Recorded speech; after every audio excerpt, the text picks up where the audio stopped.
Hello friends, अब हम SICI का पार्ट नंबर 3 करेंगे। और आज थोड़ा क्वेश्चंस के लेवल्स को हम थोड़ा बढ़ाएंगे और धीरे धीरे हम क्वेश्चंस की सीरीज़ लाते जाएंगे SICI के अच्छे क्वेश्चंस की।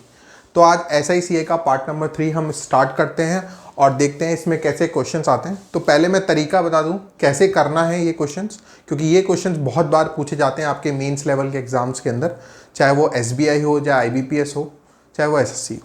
आइए देखते हैं क्वेश्चंस को और समझते हैं। ये जो मैं पैटर्न के क्वेश्चंस करा रहा हूँ ये है हमारे सिंपल इंटरेस्ट रिलेटेड क्वेश्चंस। ऐसा ही पैटर्न आएगा आपका कंपाउंड इंटरेस्ट रिलेटेड क्वेश्चंस भी आएगा। तो आइए हम सिंपल इंटरेस्ट रिलेटेड क्वेश्चंस देखते हैं। अगर आपके क्वेश्चंस के अंदर लिखा है सेम इंटरेस्ट, समान ब्याज, तो आपको प्रिंसिपल मतलब मूलधन का जो रेशो निकालना है वो निकालना है 1/R1T1 रेशो 1/R2T2। इसको मैं बेसिक से भी बताऊंगा, ये डायरेक्ट शॉर्टकट भी है जिससे आप 2-3 सेकंड के अंदर बड़े से बड़ा क्वेश्चन सॉल्व कर सकते हो। ठीक है। और अगर क्वेश्चन में लिखा है सेम अमाउंट, समान मिश्र धन, तो हम लोग लगाएंगे P1 P2 जो होगा 1/100 + R1T1 रेशो 1/100 + R2T2।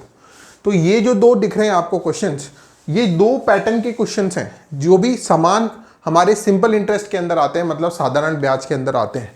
तो इससे रिलेटेड क्या बनता है हमारा क्वेश्चन वो हम देखते हैं। ये शॉर्टकट है, इसका बेसिक वर्जन भी देखेंगे, दोनों देखेंगे, जिससे कि हमें ये भी चीज़ समझ में आ जाए और क्वेश्चन भी समझ में आ जाए कि ऐसे रिलेटेड क्वेश्चन जब होते हैं तो कैसे करते हैं उनको। तो आइए हम लोग क्वेश्चन देखते हैं कि हम इस क्वेश्चन को कैसे करेंगे। एक क्वेश्चन में लिखता हूं, फिर आप बताना कि कैसे करना है इसको हमको। तो देखिए ये क्वेश्चन है, इसको मैं हिंदी में आपको बता देता हूँ, इंग्लिश में ये लिखा हुआ है, आप इसका स्क्रीनशॉट ले लेना, मैं आपको स्पेस दे दूंगा, स्क्रीनशॉट ले लीजिए इस क्वेश्चन का। इस क्वेश्चन में ये कह रहा है कि 12,000 रुपए हैं और उसको मैं दो हिस्सों में बांट रहा हूं। तो 12,000 is divided into the two part in such a way that, मतलब 12,000 को हम इस प्रकार दो हिस्सों में बांटते हैं कि फर्स्ट पार्ट, पहला हिस्सा साधारण ब्याज 12% रेट पे 3 साल के लिए, मतलब पहला हिस्सा जो है वो सिंपल इंटरेस्ट साधारण ब्याज ले रहे हैं हम, 12% रेट है और 3 साल के लिए, तो उसका जो साधारण ब्याज बनेगा वो बराबर होगा दूसरा हिस्सा जो उसका साधारण ब्याज बनेगा 16% रेट से 4.5 साल के लिए। क्वेश्चन क्या है, दो पार्ट है, फर्स्ट पार्ट और सेकंड पार्ट, दो पार्टों से, दोनों पार्टों से हमें दोनों से इंटरेस्ट जो होगा वो सेम मिलेगा। 12,000 रुपए टोटल है, उसको दो हिस्सों में बांटने हैं। एक हिस्सा है 12% रेट 3 साल के लिए, दूसरा हिस्सा है, मैं लिख देता हूं आपके लिए, तो फर्स्ट पार्ट जो है 12% रेट 3 साल के लिए, और जो दूसरा हिस्सा है वो है 16% रेट 4.5 साल के लिए, और दोनों का जो साधारण ब्याज है वो समान है। सीधा बेसिक क्वेश्चन है। तो देखिए, अगर मैं इसको बेसिक तरीके से करूं तो कैसे करूंगा और शॉर्टकट से करूं तो शॉर्टकट से कैसे करेंगे। तो पहले हम शॉर्टकट देखते हैं। मैंने अभी जो प्रीवियस दिखाया था उसमें आपको बताया था कि सेम इंटरेस्ट हो तो कैसे करना है, 1/R1T1 1/R2T2। पहले शॉर्टकट करते हैं फिर बेसिक से करते हैं। तो देखिए दोनों में इंटरेस्ट सेम है, तो R1 इसमें ले लीजिए आप 12 × 3 और ये ले लीजिए आप 16 × 4.5, 36, 72। इसको इधर लिख दीजिए, इसको इधर लिख दीजिए। ये आपका आ गया 2:1। तो ये आपका जब 2:1 आ गया तो ये आपका प्रिंसिपल का रेशो आ गया, और आपसे भी यही पूछा है कि प्रिंसिपल मूलधन का अनुपात बताइए। और अगर हम इसको बेसिक तरीके से करते तो कैसे करते हैं, तो देखिए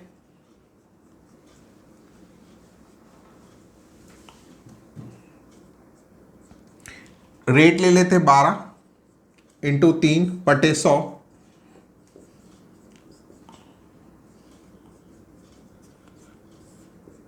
जब आप इसको सॉल्व करते 100 से 100 कैंसिल करके, तो वही P1 और P2 का रेशो क्या आ जाता है हमारा, 2:1 आ जाता है। ऐसे भी हम कर सकते हैं, कोई दिक्कत नहीं है। इसमें RBI में एक क्वेश्चन आया था जो मैं आपको अभी नेक्स्ट दिखाऊंगा। तो वो बहुत बेहतरीन क्वेश्चन था। तो आपको समझ में आया, अगर ब्याज सेम है, इंटरेस्ट सेम है, सिंपल इंटरेस्ट सेम है, साधारण ब्याज सेम है, तो आप 1/R1T1 रेशियो 1/R2T2 डायरेक्ट भी कर सकते हैं और आप बेसिक मेथड से भी कर सकते हैं। बेसिक से करेंगे तो बेसिक से भी हो जाएगा, और शॉर्टकट से करना चाहें तो शॉर्टकट से करेंगे। तो ये बेसिक मेथड हो गया, ये शॉर्टकट हो गया, तो आप इसका स्क्रीनशॉट भी ले सकते हैं। तो आइए, अगर हम करते हैं सेकंड नंबर का क्वेश्चन। तो देखिए, ये भी एक अगला क्वेश्चन है, ये आरबीआई के अंदर आया था क्वेश्चन, और बड़ा बेहतरीन क्वेश्चन है कि साधारण ब्याज सिंपल इंटरेस्ट x रुपए का a% दर से m साल के लिए, मैं रिपीट कर रहा हूं, साधारण ब्याज x रुपए का a% रेट से m साल के लिए बराबर है साधारण ब्याज y रुपए का m² साल के लिए a% दर से। y रुपए का m² साल के लिए a% दर से। तो प्रिंसिपल मतलब मूलधन का अनुपात बताओ। अगेन आपने देखा बराबर है, तो जब साधारण ब्याज बराबर होता है तो मैंने बताया P1 रेशो P2 लिखते हैं, 1/R1T1 रेशो 1/R2T2। अब आप क्या करेंगे, डायरेक्टली पुट कर देंगे। हमें x रेशो y मतलब प्रिंसिपल का अनुपात निकालना है, ठीक है। तो इसका रेट है a इंटू m,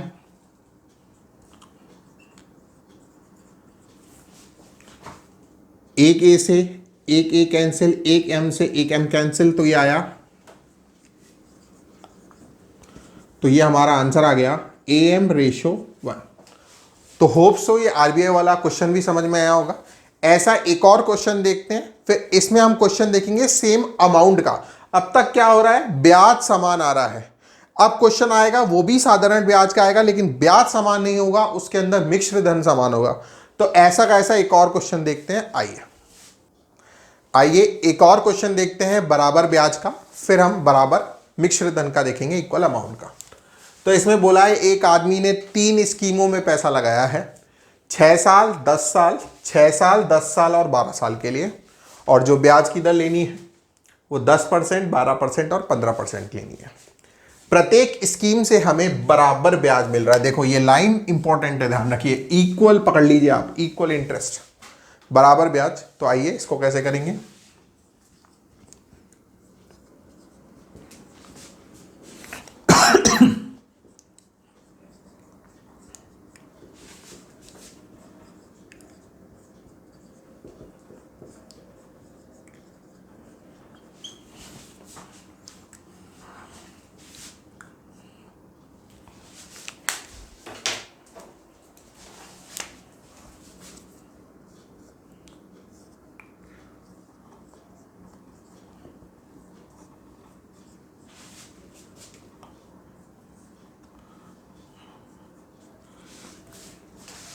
तो देखिए ये हो गया आपका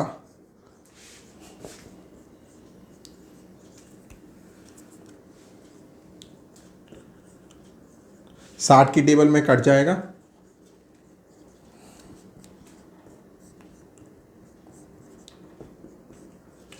6 एलसीएम आ जाएगा। इसको कैसे सॉल्व करते हैं, नीचे वाली वैल्यू का लासा ले लीजिए, मतलब एलसीएम ले लीजिए। तो एक की टेबल में 6, 3, 2 आपका क्या आ जाएगा, अनुपात आ जाएगा।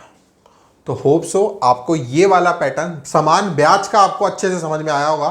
अब मैं सिर्फ यही क्वेश्चन कर रहा हूं, और क्या करूंगा, एक चीज चेंज कर दूंगा, यहां पे मैं लिख दूंगा इंटरेस्ट की जगह अमाउंट।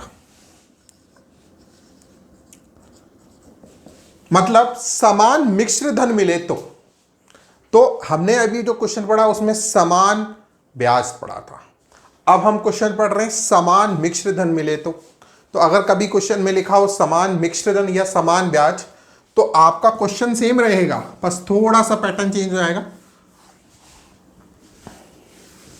क्या हो जाएगा, आप यहां लिख दीजिए 1/100 R1T1, जो मैंने सेकंड वाला पार्ट कराया था शुरू का, 1/100 प्लस R2T2, 1/100 प्लस R3T3, तो बस उसके बाद आप क्या करेंगे, ये लिख देंगे,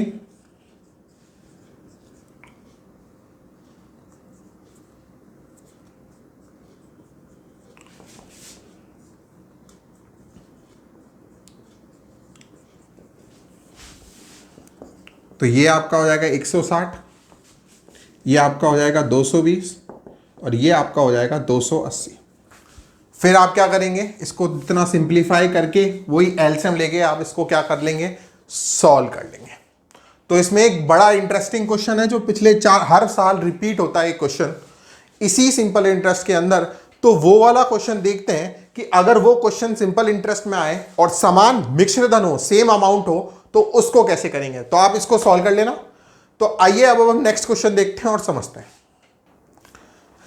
तो देखिए एक बड़ा इंटरेस्टिंग क्वेश्चन है, ये हर साल रिपीट होता है। तो हो सकता है कि एक सिंपल इंटरेस्ट का क्वेश्चन है, अभी तो हो सकता है ये कंपाउंड इंटरेस्ट का क्वेश्चन बन जाए या चक्रवृद्धि ब्याज का क्वेश्चन बन जाए। तो क्वेश्चन क्या है वो देखते हैं। एक आदमी है 1,20,000 रुपये अपने 2 बेटों के खातों में डाल रहा है। तो पिताजी हैं 1,20,000 रुपये अपने 2 बेटों के खातों में डाल रहे हैं और इस हिसाब से डाल रहे हैं कि जब भी दोनों बेटे 18-18 साल के होंगे, जिसमें दोनों बेटों की उम्र भी लिखी हुई है 12 साल और 14 साल है, कि जब भी दोनों बेटे 18 साल के होंगे तो उनको इक्वल अमाउंट मिलेगा, they will get a equal amount. ये देखो सबसे इंपॉर्टेंट लाइन ये इक्वल अमाउंट कि उन्होंने इस हिसाब से दिमाग लगा के डाला पैसा कि दोनों बेटे को इक्वल अमाउंट मिलेगा और 1,20,000 रुपये डाले, लेकिन 2 स्कीमों में डाले जिसकी रेट रखी है आपको 5%। क्या दे रखी है, 5%। तो आपसे पूछ रहा है छोटे बेटे का हिस्सा बताओ, बड़े बेटे का भी पूछ सकता है, छोटे बेटे का भी। तो देखते हैं। तो मुझे आप बताइए, एक बेटा है 12 साल का और एक बेटा है आपका 14 साल का और उनको जाना है 18 साल पे। तो इस बेटे को कितने साल लगेंगे, 6 साल, और इस बेटे को कितने साल लगेंगे, 4 साल। तो मैं अगर बात करूं, एक तो यंगर सन है और एक एल्डर सन है, मतलब प्रिंसिपल का रेशो निकालना है कि कितना कितना पैसा डाला होगा पिताजी ने। तो 6 और रेट कितनी है 5, 1/R1T1 1/R2T2। तो ये आया 30, ये आया 20। तो इसको आप सॉल्व कर लो, ये 2 इधर ये है, तो 2:3 आ गया। तो आपसे छोटे बेटे का अगर हिस्सा पूछा है, यंगर सन, तो 2/5 कितने रुपए दे, 1,20,000 रुपए। तो इसको आप सोल्व कर लेंगे तो छोटे बेटे का हिस्सा आ जाएगा। बड़े बेटे का निकालना है तो 3/5 1,20,000 का। तो होप सो आपको इस पैटर्न के चारों पांचों क्वेश्चन अच्छे से समझ में आए होंगे। अब ऐसा का ऐसा क्वेश्चन अगर चक्रवृद्धि ब्याज पे बने तो उसे कैसे करेंगे, वो थोड़ा एक लेवल और बढ़ गए हम आगे। तो आइए अब वो देखते हैं हम वो कैसे होगा। तो देखिए अब ये जो क्वेश्चन है ना, ये बड़ा इंटरेस्टिंग क्वेश्चन है। एक आदमी ने, ये कंपाउंड इंटरेस्ट का क्वेश्चन है, मैंने इसमें लिखा नहीं है, मैं बता रहा हूं। इसमें ब्याज की जो दर है वो कंपाउंड इंटरेस्ट में लिया गया है, चक्रवृद्धि ब्याज दर से लिया गया है। पहली बात ये आप नोट करके रखें। क्वेश्चन बड़ा इंटरेस्टिंग है। एक आदमी है 16,850 रुपए उसने अपने 2 बेटों के खातों में डाले और दोनों बेटों की उम्र है 16 साल और 12 साल। अब उन्होंने बोला कि जब वो 120 साल की उम्र में पहुंच जाएंगे, है ना, तो जब वो 120 साल की उम्र में पहुंच जाएंगे तो दोनों को बराबर अमाउंट मिलेगा, मतलब बराबर मिश्र धन मिलेगा। तो बताओ छोटे बेटे को कितना मिलेगा। तो 120 साल तक पहुंचना है। तो देखो एक बेटा 16 साल का है, एक बेटा 12 साल का है, उनको पहुंचना है 120 साल तक, तभी पैसा मिलेगा, उससे पहले नहीं मिलेगा। तो 120 साल तक पहुंचने के लिए इसका तो हो गया आपका 108 साल चलना पड़ेगा इसको, और इसको चलना पड़ेगा 104 साल। तो दोनों का टाइम आ गया आपका, इसका इतना आ गया, इसका इतना आ गया। ठीक है। तो अब इस क्वेश्चन को अगर मैं बेसिक से करूं, पहले आप बेसिक देखना, फिर मैं एक शॉर्टकट बताऊंगा, उससे फटाफट क्वेश्चन सॉल्व हो जाएगा सिर्फ 2 सेकंड में। तो देखते हैं।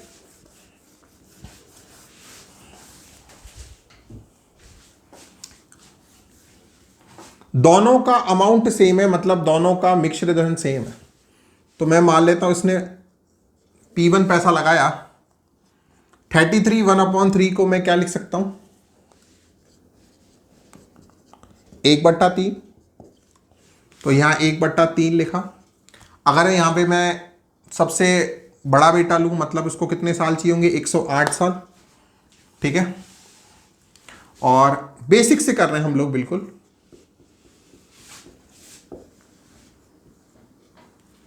यहाँ छोटा बेटा आ गया, यहाँ बड़ा बेटा आ गया 104 साल। तो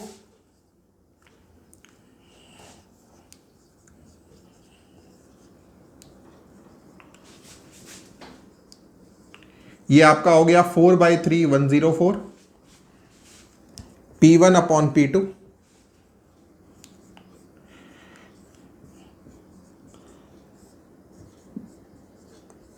एक 108 हो गया। अगर आप इसको सॉल्व करेंगे तो आप सबको पता ही है, जब आधार सेम होते हैं तो घातें घट जाती हैं। तो 104 माइनस 108, तो 4/3 -4 हो गया। इसको थोड़ा सा उल्टा कर दो तो पॉजिटिव हो जाएगा।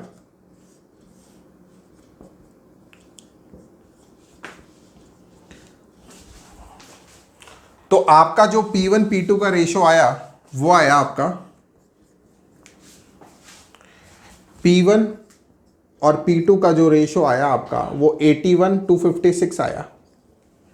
इसका टोटल 337, इसकी वैल्यू आपको दे रखी है 16,850। कुल पैसा कितना लगाया पिताजी ने, 16,850। तो 337 की वैल्यू 16,850 दे रखी है। आपको छोटा बेटा पूछा है, मतलब P1 की वैल्यू, मतलब 81 की वैल्यू पूछी है आपसे। तो 16,850 81/337, इसको आप सॉल्व कर लेंगे। ये 50 से कट जाएगा, 5 से, तो 50 हो जाएगा और 81 × 50 हो जाएगा। तो आपको होप सो ये बेसिक मेथड पूरा क्लियर हुआ होगा, इसके अंदर कोई भी दिक्कत नहीं होगी, है ना। तो ये अच्छे से समझ में आ गया होगा आपको। ये बिल्कुल बेसिक मेथड है कंपाउंड इंटरेस्ट का। अब मैं आपको इसका शॉर्टकट मेथड बताता हूं, जो सिर्फ 3 लाइन में हो जाएगा। देखिए, तो शॉर्टकट के लिए हम यहां चलते हैं।